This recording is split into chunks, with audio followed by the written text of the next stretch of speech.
So people burn out because of a lack of confidence, because of a lack of capacity, because of a lack of competency. If you think about those three things, I lack confidence because I don't have clarity around how I'm going to implement XYZ successfully. This is the Leadership on the Rocks podcast, where we equip and empower leaders like you to thrive in and create harmony between your professional and personal lives. I'm your host, Bethany Reese, and in today's episode, we're going to be talking with Casey Watts about why clarity is the leader's most underrated superpower and how clarity precedes capacity. Casey Watts is the team leadership expert and the founder of Casey Watts Coaching and Consulting, LLC. With over 20 years of experience as a classroom teacher, instructional coach, and district leader, she's seen how a lack of clarity, not effort, is what keeps teams stuck. Drawing from her time in schools and her own leadership journey, Casey created the Clarity Cycle framework to help leaders build capacity, improve retention, and create dream teams on purpose. She now speaks, coaches, and consults nationally, equipping leaders from various industries. Casey also hosts the Catching Up with Casey podcast, where she explores practical strategies for leading with clarity and intention. Welcome to the Leadership on the Rocks podcast, Casey. I am so happy to have you. Yeah, I'm excited to be here. I'm excited to talk about this thing called clarity that we hear so often, but I think gets misunderstood and definitely underutilized. Absolutely. And for our listeners, you have a new book out. It's called The Craft of Clarity: 6 Steps to Bridge Gaps, Foster Commitment, and Create Sustainable Alignment. And I'm excited to talk about this book to help our listeners really tap into the underrated superpower, which is, of course, is clarity. And Casey, you're the clarity queen. So I cannot wait for you to help us understand what it is and why it's so important that we tap into that superpower. Yeah, absolutely. Yes, I did recently publish a book. I say recently, at some point, I'm going to have to stop saying recently. But in January, it was published. I'm really excited about it. And one thing that I think is really important to know about this book, so if you're listening and you can't see it, there is an image here that has all of these light bulbs that are not lit. They're all black light bulbs, and above them, the wires are just super tangled. And I like to think about it. I don't know about you, but Christmas lights can get the best of me. And so I just start tugging at everything instead of being really slow and methodical and taking one little wire at a time and unraveling it. I just get so frustrated with it that I either hand it off to someone else or I just put it back in the box and I go buy a new set of lights that are nicely bound. But what's interesting, if you notice, that's exactly how these light bulbs are that are black, that are unlit, until you start to tease that out and you finally get them unraveled, the light bulbs come on.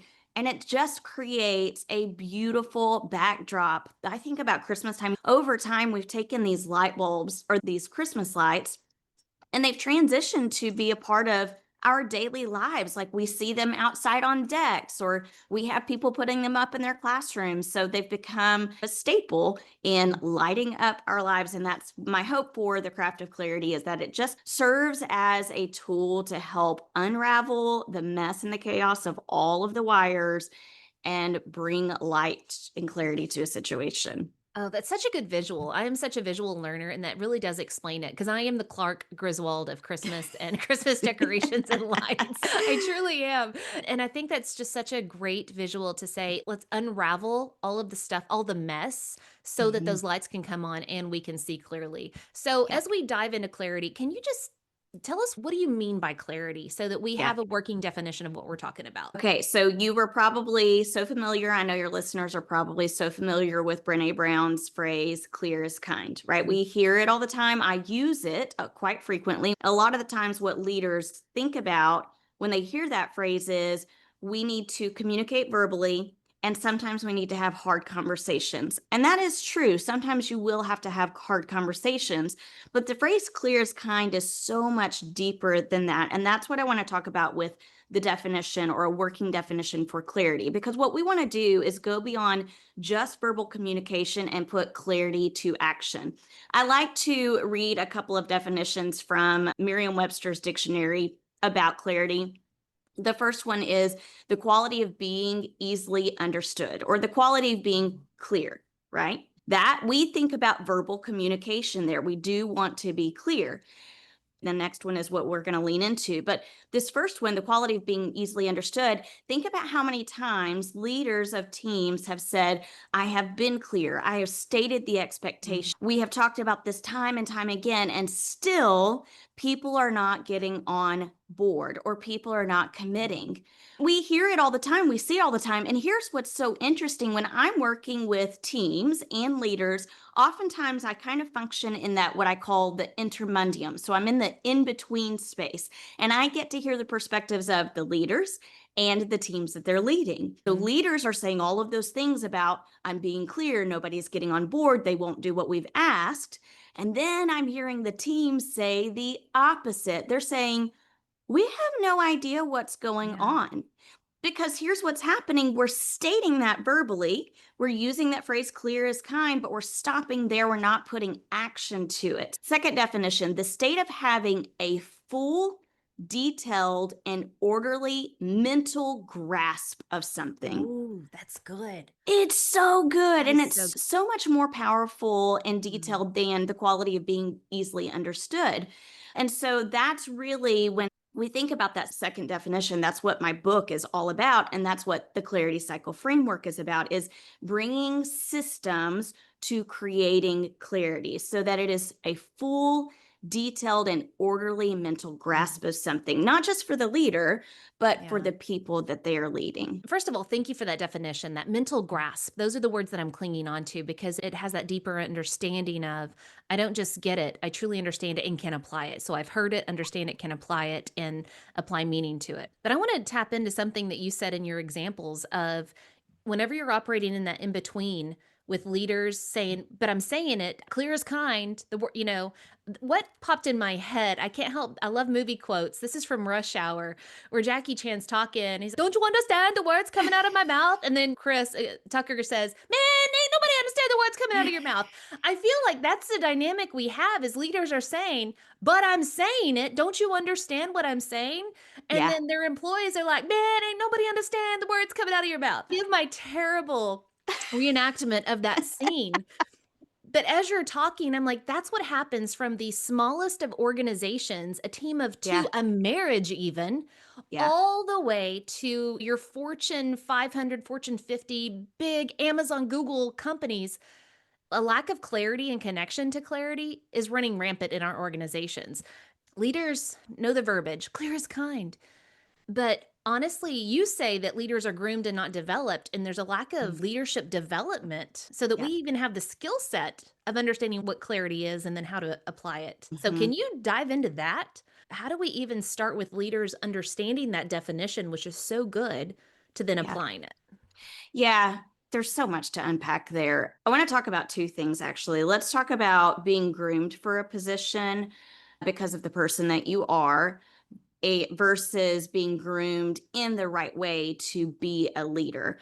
So Ooh. I do talk about this a little bit in the book. One of the things that happens, especially I see this really prevalently in education, and I'm sure it exists in other organizations too, specifically nonprofit, but also probably for-profit organizations as well. But I'm going to give the example of schools. We have teachers who thrive as classroom teachers, right? They thrive as maybe even being collaborative with their teams. So then, as a master teacher, they get pulled out of the classroom to move into that next positional role, which would likely be instructional coach or assistant principal. And then again, move into like principal, superintendency, whatever the case might be. But just because you are a master in one position does not mean you inherently have the skills for another position, specifically leadership. A master classroom teacher is a master at her craft and is a master at working with students. But when you move into a leadership role, you are working with adults who are very set in their ways, and they have all of these previous experiences that they're bringing to the table that you have to know how to handle and manage. And we're not being taught, like, for sure, most people who are going into a leadership position, they are not explicitly being taught very specific leadership habits and skills that need to be built over time. And because of that, the leadership turnover rate is really high. We don't really get clear on social awareness. We don't get clear on goal clarity. Like, we're not sure how to manage complex people that we work with. So Oh that's man. really the idea there is we're seeking those positions. People want to climb the ladder, but the problem is we're climbing the ladder without all of the tools to be able to function well on that next rung. So I talk a lot about taking that ladder and laying it down. And let's think about, yes, you might want to reach this position. It might be one of your goals that you have to go into a leadership position. But if we are not growing at each rung of the ladder in different ways, then it's going to be really difficult for us to reach that rung, or it's going to be really difficult for us to thrive in that rung. Take the ladder down because really we can move in any direction. It doesn't always have to be we're moving up the ladder. Instead, I'm growing in this position and I'm going to move here. I'm Mhm. going to grow in this position. I might go backwards on the ladder and still I'm growing at each rung of Mhm. the ladder. So, those are just some thoughts. I'd love to hear what your ideas are that are popping into your mind. Good Lord. Number one, I love the visual of the ladder laying it down. As you were talking about that, that happens in every single industry. I'm going to use like an engineer, really good technician, really good at numbers. But then because they're good at engineering, then they're over engineers. But then maybe they haven't been developing those leadership skill sets because leaders lead people. They don't necessarily do Mhm. the tasks anymore. Yes, leaders still do some tasks, but they're mainly leading people who now do the tasks. A whole Yeah. different skill set there. And you're hitting the nail on the head of we so often seek a position, but we forget about the skill set that we need and they're not the same. We've Mhm. got to focus on that. I love your visual. And also, if you think about the ladder, there's multiple ladders against different walls. And so Yeah. sometimes you're taking what could be considered a level position. You're going from one team to another and you're on a different ladder and on a different wall. And so there's skill sets that need to be there. So always grow where planted. And I love that you're bringing this conversation to the table. And to be honest, I feel like I lived this out, which is what prompted me to write my book, Leadership on the Rocks. I went from individual contributor to leader of people, and it was a whole different ballgame. And I struggled. I Mhm. struggled greatly, which is what led me to now talking on this podcast. All these things is we're not developing our leaders enough. And so, sister, I'm glad you're on board with Yeah. helping us with this. It's so needed. I'm a Yeah. product of it. Where were you decades ago when I needed you? I was living through it and Yeah. learning all the things that I now know not what to do. So, so true. Now that we know that we've got to do a better job of developing leaders, let's jump back into clarity. And Mm. specifically, how do we coach leaders? Talk about that clarity cycle framework. How do Yeah. we develop that skill set to be more clear? Yeah.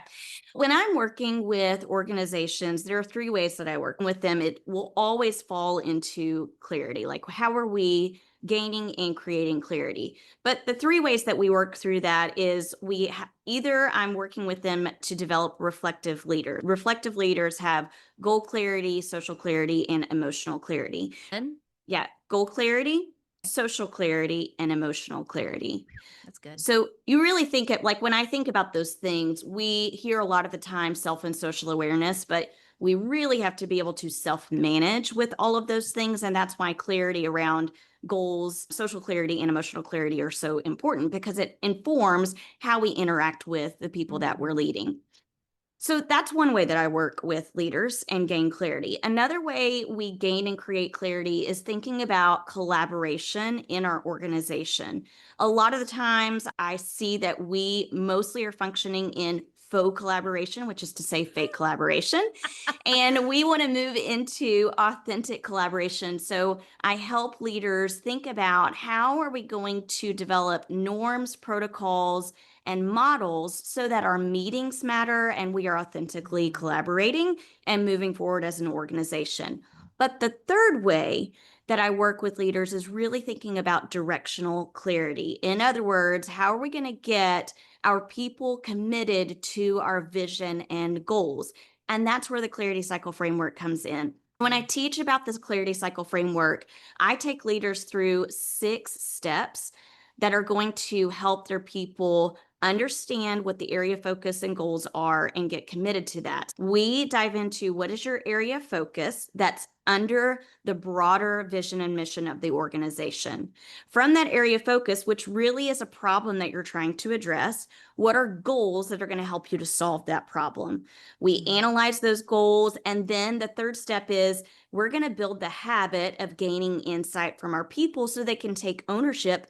And guess what? We talked about earlier, they might hear you say, here's our area of focus and goals, but they still don't know what's going on. So we've got to gain insight from them. The insight that we gain from them allows us to then start to cast vision and script critical moves. We can leverage what they're already doing well and understand and have the capacity to do, and then script these tiny steps to help us to reach those goals in that broader area of focus. And then the last two steps are really crucial, and we miss them too often. The fifth step is providing feedback regularly and celebrating systematically. We miss it all the time. We might think we're providing feedback, and we may be providing feedback, but if it's not tied to your area of focus and goals, then your feedback is moot. There's no point in providing feedback if it's not helping us to reach our targets. And then celebrating systematically, we often hear organizations who are celebrating for the pure sake of celebrating because they want to boost morale. But if you're trying to boost morale with these surface level celebrations, then all you're doing, you may be improving the climate of your organization, but you're not really improving the culture of it. And we want to create a culture of commitment, clarity, and capacity. And then finally, the last step, the sixth step, is how are we going to calibrate and sustain progress? Meaning, how do we make sure this is not just a poster on the wall that looks pretty that people forget about as they pass by it? So those are the 6 steps of the clarity cycle framework. And I tell leaders when they're going through this, yes, it is 6 different steps, but we want to see it as each step as a habit that you are building that's going to help you gain clarity and create clarity for your people.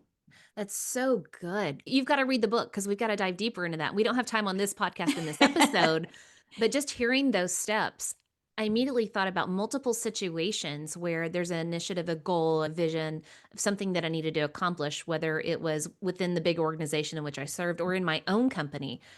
And I can just see how all of those steps are, I'm like looking through the glass, trying to adjust the focus so that I can get where I need to go, and then strategize, and then synchronize moves, and then provide feedback so that the strokes are easier to get where I need to go. All of the things. And I think that's the best summary of it is you're hitting the nail on the head with all of the things that we need to get where we want to go. Yeah. And you're summarizing it through the framework of clarity. Yeah. It's Yeah. beautiful. Yeah. Man, whenever there isn't clarity, can you just let's really pinpoint the problem here so people Mm, feel it? Because so often, whenever I read a leadership book, whenever I listen to a leadership podcast, I can be like shaking my head, like, yeah, that's important. Yeah, that's important. But then to jump from hearing something, knowing something to actually applying it, doing it in my day to day life, I got to have a real problem for me to develop the energy to go apply, right? yeah. So, can you pinpoint a problem? Here's a problem you probably feel and why you need to care about clarity so that you start Mhm. applying some of these 6 steps.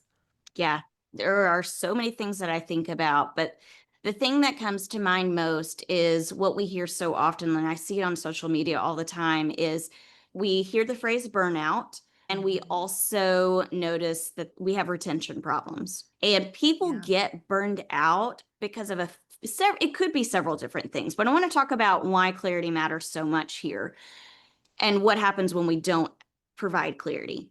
So people burn out because of a lack of confidence, because of a lack of capacity, because of a lack of competency.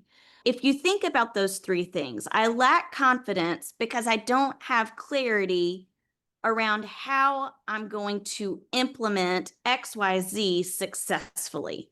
And Mhm. I haven't been provided feedback to help me to do that. So there we go with the feedback and why it's so important for it to be really targeted. That feedback provides clarity and it allows people to collectively move toward a target or goal. So now, if I'm being provided feedback that's going to build my confidence in helping our organization move forward, then we are reaching what is called collective efficacy, which means we have the belief as a whole that we, as a group, can reach a goal or target, or we can make a difference or impact. Mhm. So I think about that. Like the lack of confidence is rampant in so many different organizations. I think about schools significantly, but in other organizations as well, which leads to the next thing. If in order for people to build their confidence, they have to feel competent. Think Oh, about the yeah. number of times for me, especially for my personality, if I don't feel competent in something, it does a number on me. I stop contributing because I'm not sure if what I'm contributing is valuable. Mm. I want start looking for something else to do that maybe I'm good at. I start to think, like, question all of the things that I'm bringing to the table. Is this good enough? If we are not competent, it affects our confidence. If we don't have clarity around how to build that competence or what it's all for, then chances are I'm not going to be able to build competencies. Yeah. Capacity precedes Yes. capacity. Okay. So we have to have confidence. We have to build competency in order for the capacity of our people to improve. That's where people are not going to feel burned out and they're not going to leave your organization because they have the capacity to contribute. That's a Mhm. lot of words with the letter C. I love Yeah, alliteration. yeah, but we see it so often. If people are coming to work, number one, if they are dreading going to work, chances Mhm. are there's a lack of clarity and they can't buy into something that's bigger than themselves because there's nothing there that's bigger than themselves. And if there is something there that's bigger than themselves, it's too big to approach because they don't have the clear steps to reach Mhm. it. Yeah. So, those are some things I think we see a lot in organizations that are pretty visible. It's so true, and clarity isn't just for the leader, it's a gift to the team. And I say that, and it's a tongue-in-cheek caveat off of Brené Brown's "To be clear is to be kind." Man, we do not, and I'm gonna say a blanket statement, we don't look at things from a stakeholder, customer point of view enough. We sit in a meeting, gather information, hear about an initiative, and we see it as a checklist. My job is to now tell other people about this initiative, check the box, done. I said it. They should Mhm. get it, they should know how to do it. And so often we don't put ourselves in their shoes of, what is their background knowledge about this? How is it tied to the bigger mission? What is a strategy for implementation? How can we streamline it to make it easy? What insights do they bring? Because top down, often they're the bottleneck. They don't provide the clarity, they provide the vision, but how that vision gets implemented really comes bottom up. That's where transformation happens, Yep. individual contributor up. And so often, I think if we just take a split second as leaders to pause and say, I'm holding this message, this initiative, this mandate. What does it look like from the seat across the desk or across the Mhm. aisle or across the whatever it is in your industry? Take a hot second to stop and think. That will help you gain a different perspective. Clarity can come when you have clear perspective. Clarity. I'm a glasses wearer. I need glasses to see. Without my Mhm. glasses, I can't even drive because I can't see in front of me. I Yeah. need glasses. And so often, if we just look at the people on our teams of everybody has a different prescription lens that they need, how can I provide that for them? That's going to elevate. That's your superpower as a leader. How can I give Yeah. people what they need to see clearly so that they can be successful at their job? Oh, Yes. you're Absolutely. everything you're saying. I just want to be like, listen to this episode again, people. Listen to it again. It's so important. Yeah. Can we dive into for just a split second? Go back to feedback. You've mentioned it a couple of times, which tells me it's really important. Feedback is not good job. Yeah. Feedback is not the once a year evaluation. I've checked some boxes.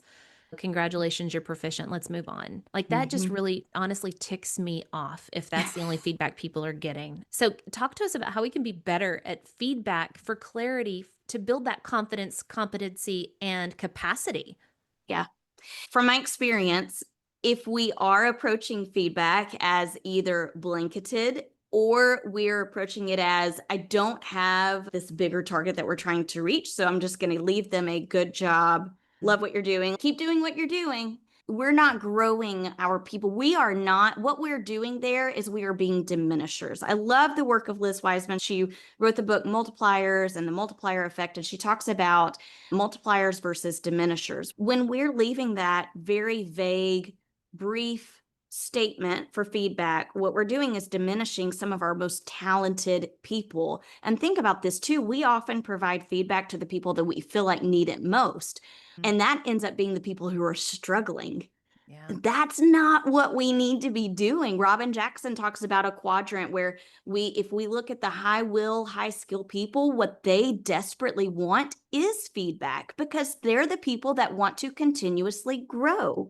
And if they're not provided that, then they become stagnant and they have the potential to move into a different quadrant where they're not motivated to participate or engage in their efforts. So our high will, high skill people definitely need feedback, probably more so than our people who are struggling. And if we're not providing feedback that's related to a target or goal, then we are also diminishing what our organization has the potential to do. I just imagine a school of fish moving together, right? We want our organization to be a school of fish moving together, but that means that our feedback has to be tied to what we're trying to create clarity around. If we're not doing that, we're going to fall back into that. I've told them what the expectation is, but no one's getting on board, or I'm not seeing this happening. It's because your feedback isn't intentional and we haven't created a system for feedback. You have to have systems in place. No matter what organization you're in, if you are not scheduling a reminder for yourself to provide feedback and considering what does feedback look like, what deserves our feedback, and how are we going to see that our feedback has made a difference, then we're shooting ourselves in the foot. I love it. And just to add even to that, number one, you mentioned specific feedback, right? We know it needs to be specific and timely. But another thing is a lot of people get freaked out of, but if I give feedback, it's very subjective and it's like, hey, great job on the presentation. People stayed engaged. It's I'm judging, evaluating. Don't miss the mark of you can also provide feedback just asking a reflective question. And I heard you mention the reflective thinking piece of that is I really enjoyed your presentation. Tell me what you feel good about in it. Yeah. Boom. They're getting feedback through their own reflective practices and that conversation. I mean, Yeah, I want to add on to that because if you can ask that question for sure, what a great question to ask. If you're implementing the Clarity Cycle framework and you know that your organization is working toward an area of focus and goals, that question can sound like, tell me about or think about how what you've done today contributes to where we're going as an organization. Because you want that area of focus and those goals to stay top of mind. And you want them to see that what they're doing is contributing to that.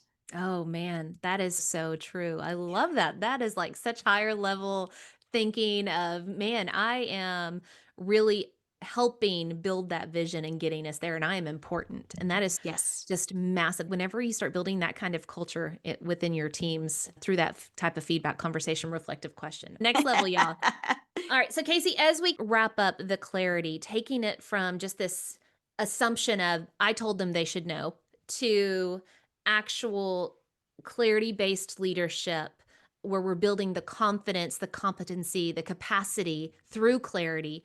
What are some key takeaways for our listeners that they need to apply to grow in their own leadership? First and foremost, I want to say absolutely read the book and know that when you read the book, if you are part of a school-based organization, it is going to resonate with you because it's who it was written for. However, if you're part of another organization, not within the education space, my challenge is to read the first 3 chapters and then to look at that clarity cycle framework and see how does this apply to my organization. And I would encourage you to. talk a lot on my own podcast about how we can bring clarity to different leadership habits. So, really diving into my podcast and looking at episodes, I talk about the 6 steps of the clarity cycle framework and bring clarity to those things. So, that would be first and foremost, what are the skills that you are developing to gain clarity for yourself and create clarity for other people? So, that's Mhm. number one. Number two, I love what you mentioned earlier about perspective. One of the things that I talk about when I'm leading teams is to let go of assumptions. We have to let go of the assumption that people are on the same page or know what we mean. We have to have a common language with our people, and it doesn't inherently exist unless we do that purposeful work. And then the third thing is probably the most important, and that is really identify who you are as a leader. Before you start trying to do all of this work, become a reflective leader who has emotional clarity. Who are you as a person? What made you the way that you are? How do you approach other people? How do you understand who they are so you can engage effectively? And then have goal clarity, not only for yourself, but for your organization. And so good. Recap, because I love the way you put it. One, read the book. Just read the book. And I want to tap into that for 1 second. So, you and I come from the same background, education. I can't even tell you how many business books I read and how much it helped me as an educational leader. And now, what we're saying is read an educational leadership book, and it's going to help you be a better business leader as well. Yep. Because the leadership principles are so universal, it doesn't matter the industry. And yes, read the book. I don't care what industry you're in, healthcare, business, it doesn't matter. As you were talking about just the goal clarity and being goal focused, but also the social and emotional, what I thought of is don't be the blind leading the blind. Hmm. Recognize that you're blind and Yep. then learn how to see. That's literally Yes. what I was thinking as you were saying all that. You have to develop yourself as a leader. You recognize we are all blind. We have blind spots in some capacity. And there's some blind spots that I struggle in. And now it's my job as a leader to bring other people along who have that clarity in that blind spot that I have so that they add value to the team in that regard. But now let's flip to the opposite. What is one poor decision you would warn our leaders to avoid? Like, leaders, don't do this one thing. You're better than that. Stop it. Yeah. Stop it. Yeah. Oh gosh. I what I would say is don't let me see how to phrase this appropriately. Don't don't assume that your people know. Don't Mm, make the assumption that people know or that they should know. That's going to be it. That's going to be yeah. it, Bethany, because I think we make assumptions so often and we have to let go of that. So that's what I'm going to leave you guys with is don't make an assumption. Always pause and consider, am I making an assumption about this? What Mhm. could be the assumptions that I'm making and what could actually be true? Oh, that's so good. And y'all know the phrase, I won't finish it, but whenever you assume, you make a whoop out of you and me every time. Mhm. All right, Casey, where can our listeners go to learn more about you and your work, and where can they go get the book? Yes, I am at my website is catchingupwithcasey.com. I'm going to say go to the speaking page because my 10x goal is to share this message about clarity with as many people as possible so they know how to gain clarity and create clarity for other people and build capacity. So after you look at that, you can go to Amazon. My book is on Amazon, Craft of Clarity. It should pop up. I would love for you to read it and then leave a review. Awesome. Thank you so much, Casey. You're just so wonderful. And guys, it doesn't matter the industry you're in, you need clarity in it. So, Casey is the clarity queen. And I just implore you to go learn more about her and bring her into whatever it is that you're looking at. So, thank you for Awesome. being here and sharing your wisdom on the show. Yes, thank you, Bethany. This has been a fantastic conversation. All right, guys, until next time, continue putting in the work of building your life and leadership on the rocks, the essential rocks. God bless. Remember, the most essential rock you can build your life and leadership on is the rock of Jesus Christ. Today's Bible verse comes from Psalm chapter 119, verse 130. The unfolding of your words gives light. It imparts understanding to the simple.